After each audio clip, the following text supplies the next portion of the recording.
কোটা বাতিলের দাবিতে বরিশালের নথুল্লাবাদ বাস স্ট্যান্ড অবরোধ করেছে বিএম কলেজের শিক্ষার্থীরা। এ নিয়ে বিস্তারিত জানাতে বরিশাল থেকে আমাদের সাথে যোগ দিচ্ছেন সহকর্মী আলামিন। আলামিন, শিক্ষার্থীরা তো বাস স্ট্যান্ড অবরোধ করে বিক্ষোভ করছেন, কি বলছেন তারা, আর যাত্রীদের দুর্ভোগ আসলে কেমন দেখছেন?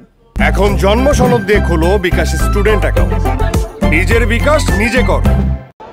12টার দিকে কিন্তু বরিশাল ব্রজমোহন বিএম কলেজের যে শিক্ষার্থীরা রয়েছে তারা কিন্তু কোটা পদ্ধতি বাতিলের দাবিতে সংস্কারের দাবি যেটা তারা বলছেন, সংস্কারের দাবিতে কিন্তু বরিশাল ঢাকা মহাসড়ক যেটি রয়েছে কেন্দ্রীয় নতুল্লাবাদ এলাকা কিন্তু তারা ইতিমধ্যে অবরোধ করে রেখেছেন এবং দুপুর 12টার পর থেকেই তারা এখানে অবস্থান নিয়েছেন এবং অবস্থান নেওয়ার পর তারা তাদের দাবি তুলে ধরছেন এবং তারা যেটি বলছেন যে কোটা সংস্কার করতে হবে এবং সেই কোটা সংস্কারের দাবি নিয়েই তারা আন্দোলন করছেন। তারা যেটি বলছেন যে মেধাবীদের সুযোগ করে দিতে হবে এবং কোনো বই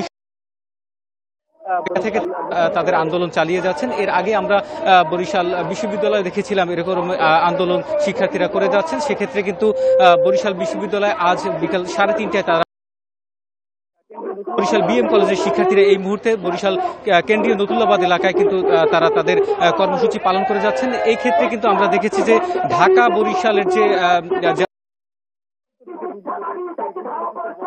পাশাপাশি যে অভ্যন্তরীণ যে রুটগুলো রয়েছে সেই রুটগুলো কিন্তু বন্ধ রয়েছে।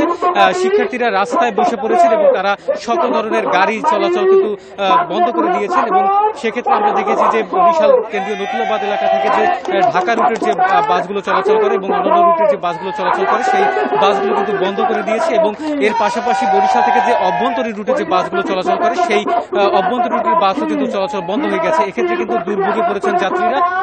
অনেকেই কিন্তু সকাল সকাল ঢাকা যাওয়ার জন্য এসেছিলেন, সেই ক্ষেত্রে কিন্তু তারা বাস না ছাড়ার কারণে কিন্তু তারা যেতে পারছেন এবং বাসগুলো সারিবদ্ধভাবে দাঁড় করিয়ে রাখা হয়েছে। এর পাশাপাশি আমরা দেখেছি যে আজ যেটি বলা হয়েছে বরিশাল বিশ্ববিদ্যালয়ের শিক্ষার্থীরা যেটি বলছেন যে বরিশাল বিশ্ববিদ্যালয়ে বিকেল 3:30টায় তারা মহাসড়ক অবরোধের কর্মসূচি দিয়েছেন। এর পাশাপাশি তারা কিন্তু জানিয়েছেন যে তারা সন্ধ্যায় মশাল মিছিল বের করবেন এবং